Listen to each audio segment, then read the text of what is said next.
दुनिया में सबसे अधिक सुंदर कौन है, स्त्री या पुरुष?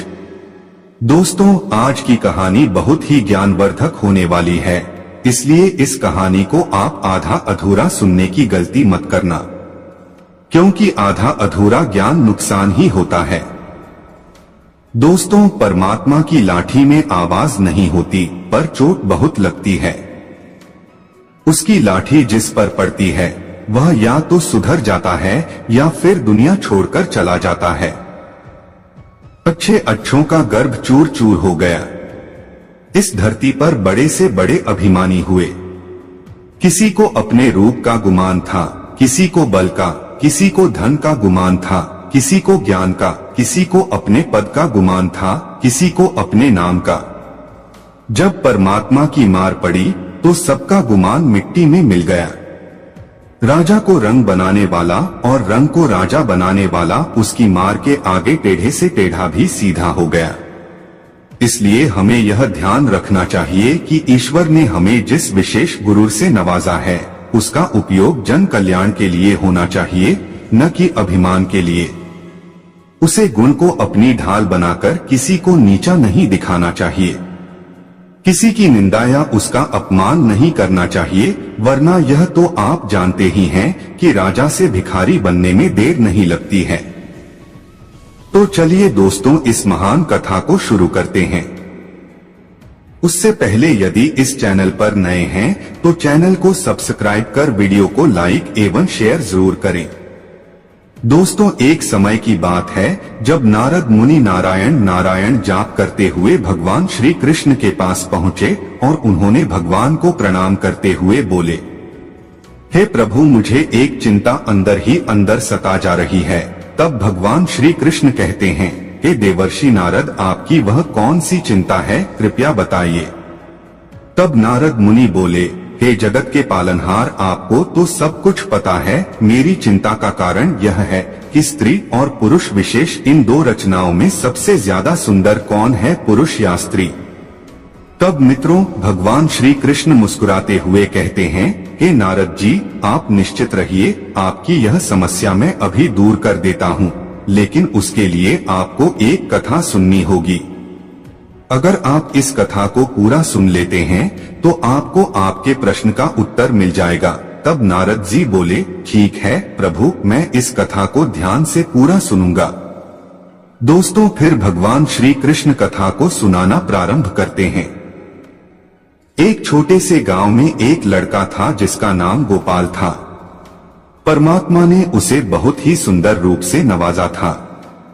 वह अभी जवान था और जवानी की पहली सीढ़ी पर था। गोपाल को सुंदर सुंदर फूलों पर बैठना पसंद था। उसे स्त्री ही संसार की सबसे सुंदर वस्तु लगती थी। उसके नजरों में सुंदर स्त्री ही सब कुछ थी। जब भी उसे स्त्रियों का जिक्र होता, उसकी आंखें जगमगा उठती थीं। वह चाहता था कि उसकी धर्म पत्नी बहुत ही सुंदर हो, उसका रंग और रूप ऐसा हो कि सभी को आकर्षित करे। यह सपना हर किसी का होता है, चाहे वह लड़का हो या लड़की। मित्रों, कृष्ण कहते हैं कि देवर्षि नारद, वैसे कल्पना में हर व्यक्ति सुंदर चीज ही सोचता है, चाहे वह स्वयं कितना ही कुरूप क्यों ना हो। ठीक उसी तरह गोपाल बाबू भी हर वक्त अपने मन में एक खूबसूरत लड़की की तस्वीर बनाकर रखता था। वह सोचता था कि मेरी होने वाली धर्म पत्नी बहुत सुंदर होगी, उसका कोमल बदन बिल्कुल फूलों की तरह होगा, कोयल जैसी बोली होगी, हिरनी जैसी आंख होंगी, चांद की तरह उसका सुंदर मुख होगा, उसके पूरे शरीर का ढांचा एकदम मन को मोह कर देने वाला होगा। इस तरह वह अपनी जीवन संगिनी के बारे में कल्पना करते रहता था। धीरे धीरे उसका वक्त भी आ गया। स्कूल की शिक्षा पूरी हो गई और अब उनके लिए रिश्ते भी आने लगे। एक दिन गोपाल बाबू के मामा उनके लिए एक रिश्ता लेकर आए और शादी तय हो गई। गोपाल बाबू ने अपने घर वालों से कहा कि मैं पहले लड़की को देखना चाहता हूँ, यदि मुझे लड़की पसंद होगी तब मैं विवाह करने के लिए राजी हो जाऊंगा। तब उनके मामा ने कहा, बेटा, लड़की के तरफ से तुम बेफिक्र हो जाओ, लड़की हमने देखी हुई है, लड़की हकीकत में काफी ज्यादा सुंदर है। मामा की मुख से लड़की की प्रशंसा सुनकर गोपाल बाबू को लगा, यदि अगर मामा कहते हैं तो लड़की जरूर खूबसूरत ही होगी, और फिर गोपाल बाबू ने शादी के लिए हाँ बोल दिया।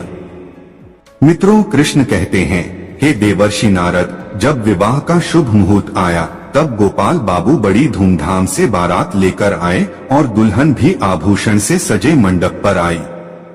गोपाल बाबू की नजरें दुल्हन की ओर थी।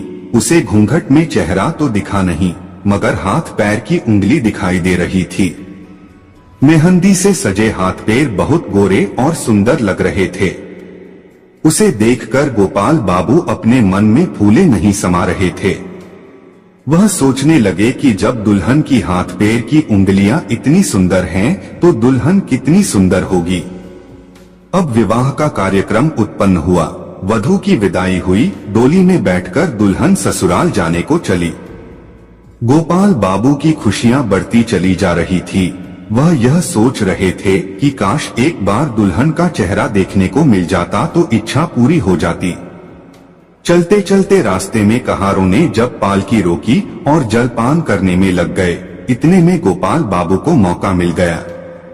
वह चुपके से पालकी के पास गया और जब दुल्हन अपना घूंघट हटाकर पालकी से बाहर झांक रही थी, तभी गोपाल की निगाह दुल्हन के चेहरे को देखती है।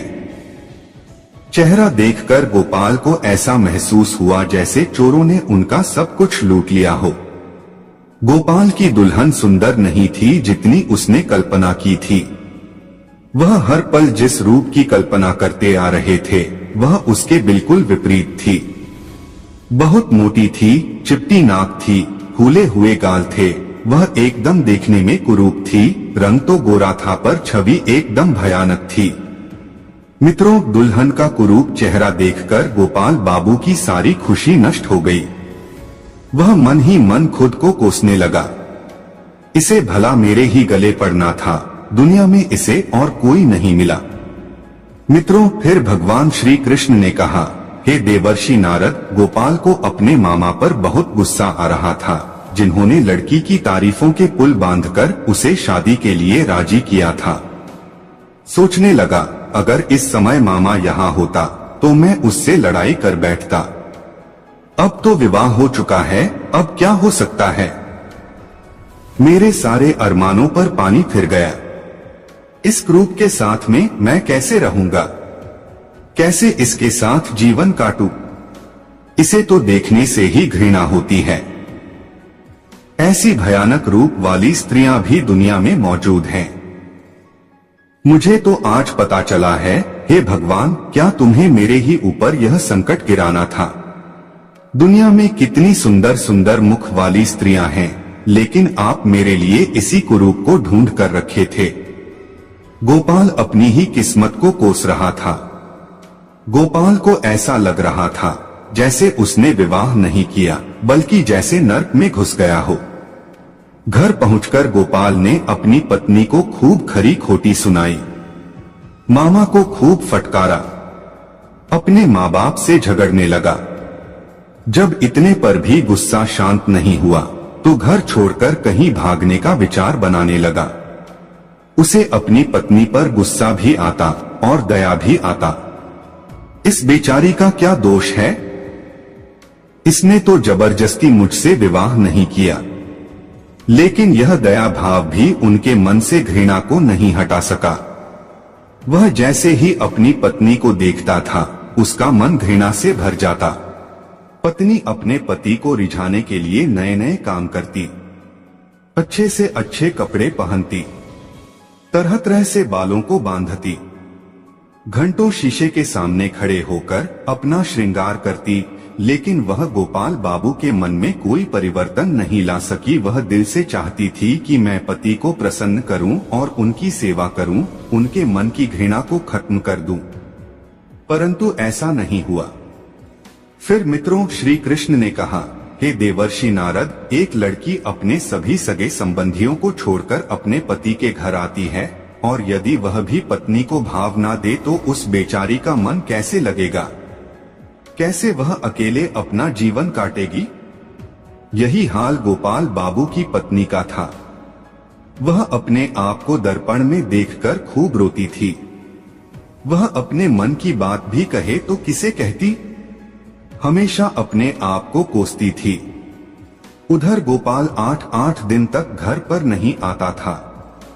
मित्रों, जब गोपाल बाबू दूसरी स्त्रियों को देखता तो उसका मन अंदर ही अंदर रोने लगता था। श्री कृष्ण ने फिर कहा, वह इस परिस्थितियों में अपना मन लगाने लगा कि वह यह भूल जाना चाहता था कि उसका विवाह हो चुका है। उधर बेचारी उसकी मासूम सी पत्नी घर में बैठी अपने पति के दर्शन के लिए तरसती थी, लेकिन गोपाल ने घर पर आना ही छोड़ रखा था। वह पूरे दिन अपने मित्रों के साथ मजे में रहता था। उसकी पत्नी जब कभी घर से बाहर अपने पति को खिड़की से देखती तो वह तड़प कर रह जाती। एक दिन जब गोपाल बाबू खाना खाने घर लौटे तब उनकी पत्नी ने पूछा, आजकल तो आपका चेहरा भी नहीं देखने को मिलता, क्या बात है? फिर गोपाल ने धीरे से उत्तर दिया, मैं नौकरी की तलाश में भाग रहा हूँ, इसलिए घर आने में विलम्ब हो रहा है। पत्नी ने आगे कहा, मैं जानती हूँ आप घर क्यों नहीं आते हैं, आपको मेरा चेहरा बिल्कुल पसंद नहीं है। आप एक काम क्यों नहीं करते, आप किसी डॉक्टर से मेरी सूरत क्यों नहीं बनवा देते? मैंने सुना है डॉक्टर चेहरा बदल देते हैं। इतना सुनते ही गोपाल ने गुस्से में कहा, तुम्हें क्यों व्यर्थ की बातें करनी हैं? जो काम भगवान नहीं कर सका वह मनुष्य क्या करेगा? पत्नी ने तत्काल जवाब दिया, तुम्हें सोचना चाहिए कि भगवान की गलती का परिणाम मुझे क्यों भुगतना पड़ रहा है। फिर गोपाल ने अपनी पत्नी पर क्रोध किया और घर से चला गया। उसकी पत्नी बीमार हो गई, लेकिन गोपाल उसे देखने नहीं आया। गोपाल की मन में अब अन्य सोचें उमड़ रही थीं। वह अपनी पत्नी के साथ बिताया हुआ समय के बारे में सोच रहा था, जिसे वह अब खो चुका था। गोपाल वासनाओं की जाल में उलझने लगा, धन की बर्बादी करने लगा और सुंदर युवतियों के चक्कर में भटक रहा था। उसकी हालत दिन प्रतिदिन बदतर हो रही थी, लेकिन उसकी पत्नी ने अपनी सेवा में लगे रहते हुए उसका ध्यान रखा। उसकी बीमारी के बावजूद वह अपने पति की देखभाल करती रही। गोपाल की हालत और बिगड़ रही थी, लेकिन उसकी पत्नी ने उसका साथ नहीं छोड़ा। उसकी सेवा में उसने खुद को समर्पित किया और अपनी बीमारी को भुलाया। दिन प्रतिदिन गोपाल की हालत बिगड़ती गई और उसका स्वभाव भी बदल गया। आखिरकार एक दिन गोपाल का मुंह टेढ़ा हो गया, उसके बायां पैर काम नहीं कर रहा था और वह मूर्छित हो गया। उसकी पत्नी ने उसकी देखभाल की, लेकिन गोपाल को एक भयंकर रोग से लकवा हो गया। उसकी पत्नी ने उसका सहारा बनाए रखा और उसकी सेवा करती रही, परंतु गोपाल की हालत में कोई सुधार नहीं आया। फिर एक दिन उसने शीशे में अपना टेढ़ा मुख देखा, मानो जैसे ऐसा कूप आदमी उसने जीवन में कभी नहीं देखा हो। उसे लगने लगा था कि ईश्वर ने उसे उसके कर्मों की सजा दी है। वह अपनी पत्नी से धीरे धीरे बोला, मुझे ईश्वर ने मेरी गुरूर की सजा दे दी है। वास्तव में यह मेरी बुराई के बदले है जो मैंने तुम्हारे साथ किया। अब तुम भी मेरे चेहरे को देखकर घृणा से मुंह फेर कर मुझसे उस दुर्व्यवहार का बदला ले सकती हो जो मैंने तुम्हारे साथ किया था। फिर पत्नी ने पति से प्यार से कहा, सुनिए, मैं तो आपको अभी भी उसी निगाह से देखती हूँ, मुझे आप में कोई फर्क नहीं दिखाई देता। गोपाल बोला, वाह रे वाह, मेरा मुंह बदसूरत की तरह है और तुम्हें कोई फर्क नहीं पड़ता। इस चेहरे को लेकर तो मैं घर से बाहर भी नहीं जा पाऊंगा। ईश्वर ने सचमुच मुझे बहुत कठोर सजा दी है। फिर मित्रों, उसने बहुत प्रयास किया, कई डॉक्टरों को दिखाया, पर गोपाल का चेहरा ठीक नहीं हुआ। उसका चेहरा बड़ा भयानक लगता था, हर कोई उसे देख करके डर जाते थे। फिर कुछ समय बाद वह दवाइयां और डॉक्टर के मदद से तो चलने फिरने लगा, पर चेहरा ठीक नहीं हुआ। मित्रों, पत्नी ने माँ देवी से मन्नत मांगी थी कि मेरे पति अगर चलने फिरने लगे तो मैं देवी माँ की पूजा करूंगी। आज उसी पूजा का उत्सव था। पूरे मोहल्ले की स्त्रियां सज धज करके वहां आई और गाना बजाना भी हो रहा था। गोपाल की पत्नी से गांव की महिलाओं ने पूछा, क्यों बहन, अब तो तुम्हें अपने पति का चेहरा बिल्कुल अच्छा नहीं लगता होगा। पत्नी ने बड़ा सुंदर जवाब दिया, नहीं बहन, मुझे चेहरा तो अच्छा नहीं लगता है, लेकिन मुझे उसके बदले में पति की आत्मा मिल गई है, जो रूप से कहीं ज्यादा बढ़कर है। उधर गोपाल कमरे में अपने दोस्तों के साथ बैठा था और अपनी पत्नी और सभी महिलाओं की बातों को बड़े ध्यान से सुन रहा था। तभी गोपाल के दोस्तों ने कहा, गोपाल, आज तो तुम्हारे घर पर पूरे गांव की सुंदर सुंदर स्त्रियां आई हैं। इनमें तुम्हें सबसे ज्यादा सुंदर कौन सी लग रही है? तभी गोपाल ने अपनी पत्नी की ओर इशारा करते हुए कहा, मुझे तो वही अच्छी लग रही है जो थाली में फूल रख रही है। फिर सभी दोस्त कहने लगे, अरे भाई, लगता है तुम्हारी सूरत क्या बिगड़ी है, अब तो तुम्हारी नजर भी बिगड़ गई है। उसके दोस्तों ने कहा, मुझे तो सबसे ज्यादा बदसूरत वही मालूम पड़ रही है। तब गोपाल ने जवाब दिया, भाई, तुम्हें वह बदसूरत इसलिए लग रही है क्योंकि तुम उसका शरीर देख रहे हो, और मुझे अच्छी इसलिए लग रही क्योंकि मैं उसकी आत्मा देख रहा हूँ। मित्रों, फिर श्री कृष्ण कहते हैं, हे देवर्षि नारद, प्यार दिल से होती है, ना कि चेहरे और सुंदरता से। प्यार वह है जो आपके बुरे समय में आपका साथ दे, जैसे गोपाल की पत्नी ने उनका साथ दिया। मित्रों, हमें ईश्वर द्वारा प्रदत्त विशेष गुण का उपयोग जन कल्याण के लिए करना चाहिए, न कि अहंकार के लिए।